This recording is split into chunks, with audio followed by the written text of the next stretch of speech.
J'aimerais qu'on appelle mon banquier. Je vais vous donner son numéro. Pour voir si j'ai les 4000 boules pour Louis Boyard. Faut faire un 4 fois. Les mecs, je vais vous donner le numéro de mon banquier. On va l'appeler après. Hein, je vais voir s'il peut me débloquer un truc avec ces conneries. Parce que 4000 plus 4000 pour 4000, à ce rythme-là, je pars pas en vacances. Hein.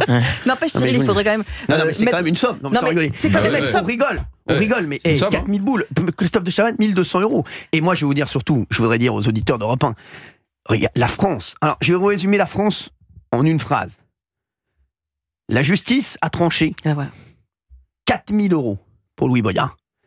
Alors, je crois que 4000 €, c'est que pour tocard. Je crois que je prends 3000 € aussi pour merde, grosse merde. Ah oui, ou t'es une merde. C'était par mot. Je crois que j'en ai 2 et j'étais pas été condamné par d'autres. Donc, c'est important de savoir. Tocard, c'est moins d'argent que grosse merde. Je sais plus. Enfin, je vais vous donner le détail tout à l'heure. Mais apparemment, voilà.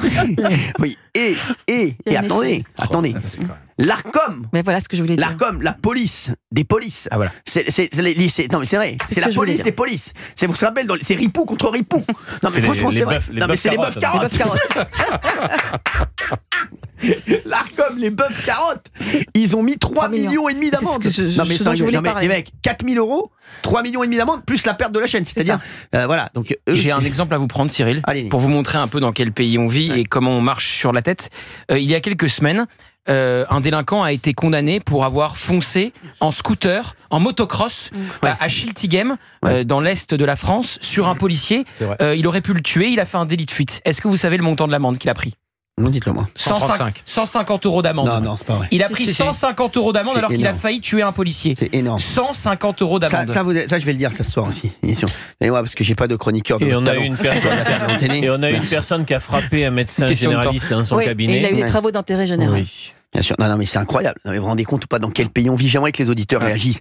01 80 20 39 21. On réagit bien entendu aussi. Pas mal de réactions sur la décision du Conseil d'État de fermer C8. Et ce matin sur France Inter, le génie des Carpates, Patrick Cohen, qui a tout raté dans sa vie. Hier, il a remplacé Anne-Elisabeth Lemoine hier, qui est un petit peu souffrante sur C'est à vous.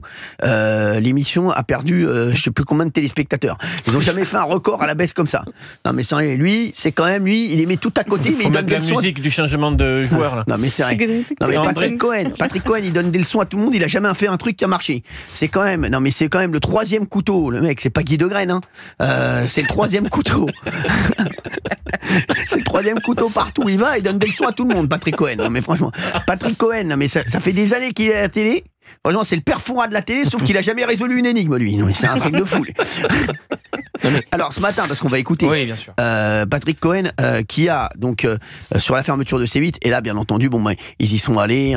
Forcément, ils ont sorti tous les arguments habituels sur France Inter. Et sur France Inter, ils sont tellement culottés qu'ils m'ont demandé de faire un reportage sur moi. Ah oui. Non, mais les mecs, pour vous dire, c'est pas possible.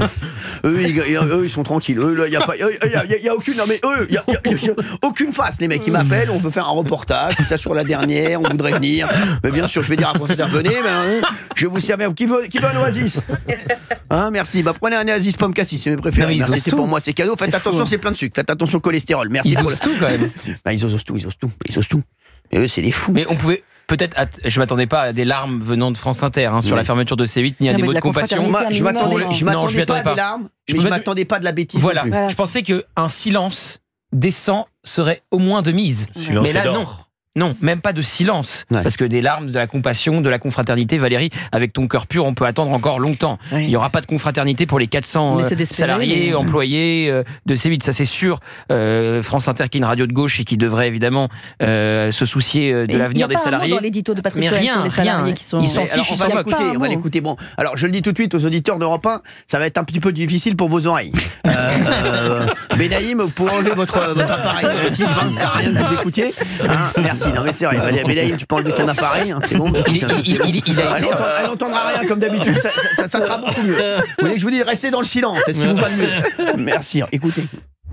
Hier soir, Éric Ciotti est venu en soutien sur le plateau, pendant que Marine Le Pen fustigeait les ayatollahs de la pensée unique et que Laurent Wauquiez promettait de supprimer l'Arcom, autorité obscur. Même son rival pour la présidence de LR, Bruno Retailleau, qui comme ministre devrait défendre l'autorité de la chose jugée, et donc la décision du Conseil d'État, est allé de sa déploration. Le soutien n'était pas aussi large en juillet dernier quand l'Arcom a pris sa décision. Sans doute un mouvement d'allégeance à celui qui apparaît comme le parrain de toutes les droites, Vincent Bolloré.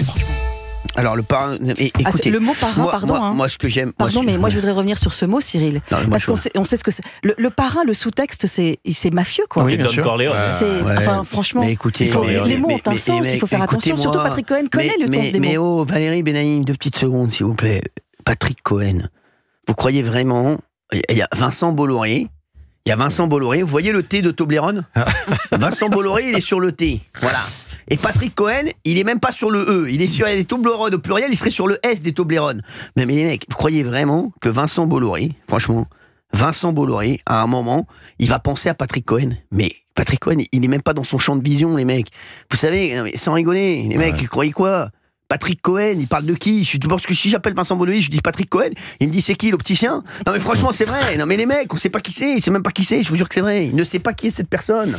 Les mecs, il faut parler avec des mecs qui disent Patrick Cohen, les mecs, Patrick Cohen, mais qui est ce mec? Qui est Patrick Cohen? Non mais il donne des leçons à tout le monde depuis des années. Il y a lui et Jean-Michel Apatou. Exactement. Jean-Michel Apatou. C'est les mêmes. Qu'on salue. Il doit être en train de nous écouter. Bah oui, bien sûr, il va faire un petit tweet à l'instant, j'imagine, sur nous. Non, mais c'est vrai. Non, mais lui, tu lui dis, mais tu sais que il lui dit n'importe quoi, il va dire étonnant, non, c'est dire, on dirait la marionnette de Jeff Panaclock.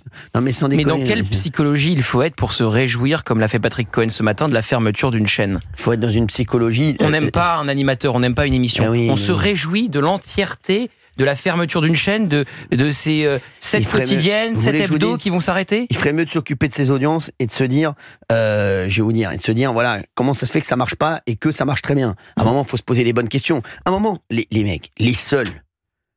Moi, je vous le dis, j'ai toujours pris le parti du peuple. Je vous le dis, que ce soit à gauche, à droite, on le sait. Les gilets jaunes, c'était pas à droite, c'était pas à gauche.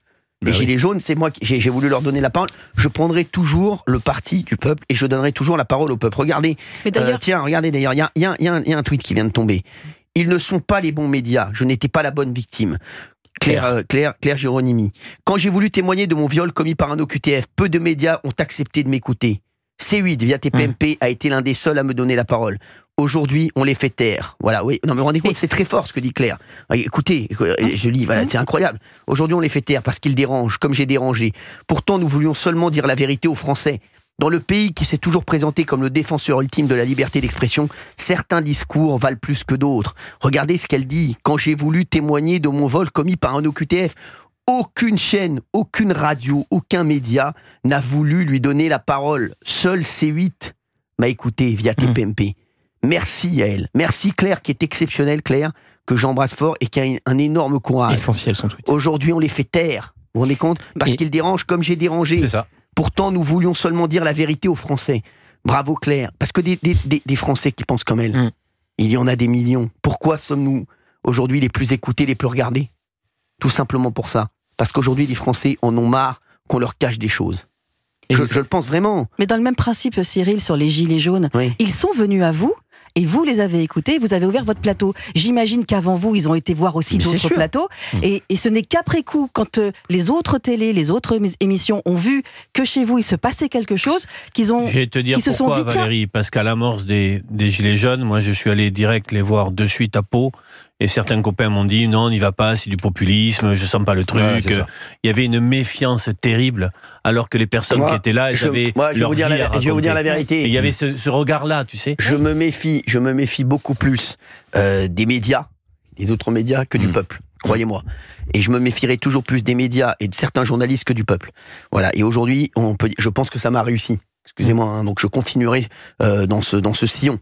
Voilà, oui. Il est essentiel le tweet de Claire Géronimi parce que il pointe pourquoi C8 est fermé aujourd'hui et pourquoi des journalistes comme Patrick Cohen et Jean-Michel Apathy sont autant agressifs avec notre groupe et se réjouissent de cette fermeture parce qu'ils n'ont plus le monopole du récit. C'est ça. Avant, Patrick Cohen, qui a été mis pour ce fait en demeure par l'Arcom, pouvait tranquillement raconter que Crépol ou Thomas a trouvé la mort et a été tué à coups de couteau. C'était une rixe et il y avait des couteaux des deux côtés. Bah non, c'était pas une rixe. Il y avait un groupe de jeunes qui passaient tranquillement une soirée dans leur village à Crépol et il y a une bande de Romans-sur-Isère qui est venue les massacrer parce qu'ils n'avaient pas accès au bal de Crépol. Sur Jean-Michel Apathy, il nous expliquait qu'à Maurice Ravel, là où le proviseur avait été menacé parce qu'il avait refusé l'entrée à une jeune femme voilée, tout s'était bien bien passé, l'État avait fait son job. Bah non, l'État n'a pas fait son job puisqu'il a dû être exfiltré. Bien sûr. Et Claire, c'est pareil. Sans C8, elle n'aurait pas été reçue. Et elle l'a été ensuite. Elle l'a été sur CNews et elle l'a été sur d'autres chaînes info. Et la première question qu'on lui posait, après l'avoir fait parler pendant 5 secondes de son viol horrible, c'est: vous ne seriez pas un peu d'extrême droite? Vous n'êtes pas allié avec Reconquête ou avec le Rassemblement National? Pourquoi vous pointez comme ça l'OQTF de votre violeur? Vous voyez, c'est ça qui est dingue. C'est ça qui est dingue. Exactement, mais ils m'y rendent fous. Je vais vous dire, ce sont des fous, excusez-moi. Ils sont extrêmement dangereux, et je le dis aux auditeurs d'Europe 1. Mais j'ai même pas besoin de le dire, puisque je le vois bien. Les Français s'en rendent compte. Évidemment. Les Français l'ont compris, les Français se rendent compte. Il y a quelqu'un qui me dit, les agriculteurs, qui le premier leur a ouvert la porte. Et je continuerai à ouvrir ma porte aux agriculteurs. D'ailleurs, je voudrais qu'on ait des agriculteurs, tiens, parce que c'est le salon de l'agriculture. J'aimerais bien qu'on ait 1 ou 2 agriculteurs demain qui viennent nous parler de leurs difficultés. Et sachez que je me rendrai au salon de l'agriculture ce week-end pour une visite. J'irai le samedi, le même jour que je crois que Emmanuel Macron, président. Je crois, exactement. Président, tout à fait. Oui, j'irai ce jour-là. J'irai au salon de l'agriculture. 01 80 20 39 21. Réagissez à tout cela. Faudrait pas que vous me croisiez. Pourquoi pas? Vous savez, moi, je vous aime beaucoup. C'est par hangar, donc 2 hangars, 2 ambiances. Exactement. Je vais vous dire, vous savez, moi, j'aime toujours croiser les gens. C'est les gens qui aiment pas me croiser. Certains vous fuient, paraît-il. Bon, le président, ça va. Les artigoles. Qu'est-ce que vous voulez dire sur tout ça? Vous avez vu tout ce qu'on dit? Mais on reviendra sur un truc tout à l'heure. Mais sur Patrick Cohen, qu'est-ce que vous vouliez dire? Non, mais c'est très précisément, je le vois à l'aune du tweet que j'ai fait hier, où j'ai fait le tweet en disant un peu ma réaction, parce on le fait avec notre sensibilité. Et j'ai eu beaucoup de réactions à ce tweet. Et il y a des gens de gauche, bon, bien sûr, qui me tapent les flancs, mais qui n'ont pas réagi à la question de l'emploi, qui n'ont pas réagi à la question que je pose en début de tweet. On ne juge pas 2 fois les mêmes faits, alors que normalement, ces personnes sont des défenseurs du pluralisme, de la démocratie, d'une justice juste et de l'emploi. Par contre, il y a beaucoup de personnes qui réagissent et qui me disent: nous, on est de cette gauche que vous représentez, vous avez raison, faut pas se laisser intimider par d'autres. C'est intéressant, les réactions. On voit bien qu'il y a véritablement un séparatisme aujourd'hui, j'emploie le mot à bon escient, entre les élites, et y compris au sein de ces élites, des gens qui ont eu un itinéraire à gauche, et un électorat, une conscience populaire qui voit bien qu'on leur a enlevé une chaîne, et que c'était leur chaîne. Et donc là-dessus, je pense que des éditorialistes, Cohen en fait partie, ont perdu ce contact, ont totalement perdu ce lien avec les personnes telles qu'elles ressentent les choses. Parce qu'il serait un peu à l'écoute, ne serait-ce que des réactions populaires, il le glisserait dans son billet. Oui, parce en que disant, mais pour autant, il y a aussi des gens qui... Ils n'en parlent absolument pas. Parce que nos téléspectateurs sont de toutes les couleurs politiques. Quand on dit déconnecté, c'est vraiment déconnecté. Il y a Jean-Michel Apathy aussi qui a dit: j'ai regardé tes PMP hier. Lui, je crois que c'est mon plus grand fan. Il m'écoute à la radio. Non, mais c'est une fidélité qu'il faudra récompenser d'une manière ou d'une autre. Ah oui, ça c'est sûr. Mais il n'était pas à la télé, lui, en même temps? Non, mais il me regarde, il préfère me regarder. Que faire sa chronique? Mais bien sûr. Non, mais c'est une fidélité touchante. Il a raison, il a des émissions de qualité. Attendez, il regarde ce qui fait le plus d'audience. Hier, on leur a mis 800 000 d'écart. 800 000 d'écart. Ça va continuer. C'est un gouffre. Et je vous jure que c'est vrai. Vous savez que vous additionnez quotidien et c'est à vous. Il faut additionner quotidien et c'est à vous pour faire l'audience de TPMP. 2,8 millions. C'est pas incroyable. C'est pas incroyable, mais même sur toutes les parties. Il faut additionner les 2 audiences. Je sais. C'est incroyable. C'est incroyable. C'est factuel. Emmanuel Macron, tiens, le tweet du génie, Jean-Michel Apatou. Il a repris mon truc, donc Emmanuel Macron, je parlais, et il a dit donc, bon voilà, mais on comprend rien. On voit pas le tweet là, c'est insupportable. On comprend rien sur l'affiche. Bon, il a dit. Non, il l'a supprimé, paraît-il. Oui, il l'a supprimé. Il a ça, demandé c'est pas bon déjà. On comprend rien. Il a demandé dans un tweet si je n'étais pas le fils caché de Donald Trump. Moi, je vais demander dans un tweet si c'est pas le fils caché de Bébert le Frelon. Non mais franchement, et il a retiré après. Je sais pas pourquoi. Ça, c'est pas bon. Pourquoi il a retiré quand on retire comme ça. Quand on retire comme ça, c'est quoi? Ouais, c'est qu'on fait pas mouche, quoi. Ça fait pas mouche. Ça fait pas mouche. Hein. Bon, il fait rarement mouche, lui. Hein. Oui, à mon avis, il fait plus se retirer que voilà. Donc je vous le dis. Bon, c'est qu'on est monté au cocotier et qu'on préfère vite redescendre parce que... Exactement. Non, mais il est 16h23, il a toujours pas tweeté sur nous là. Ça y est, complot d'État, notre émission a dérangé. Macron n'y est pour rien, c'est Colère qui a monté le dossier, veut contrôler les médias. Je me demande si Cyril Hanouna n'est pas le fils caché de Donald Trump, étonnant non. Alors Macron n'y est pour rien. Alors, il fait des raccourcis. Il l'a su à un moment. Voilà. Mais il l'a pas su au début. Il l'a pas su au début. Voilà, en tout cas, de ce que je sais. Je vous le dis, il l'a pas su au début. Il a pas géré le dossier au début. Après, voilà. Après, si vous prenez votre téléphone et vous dites, écoutez, déconnez pas, c'est la première chaîne de la TNT. On est en démocratie, on supprime pas les chaînes en France. J'aurais bien aimé qu'il réagisse quand même à cette affaire. Parce que Bruno Retailleau a réagi. Bravo à lui. Et franchement, quel bonheur. Alors je me suis trompé hier.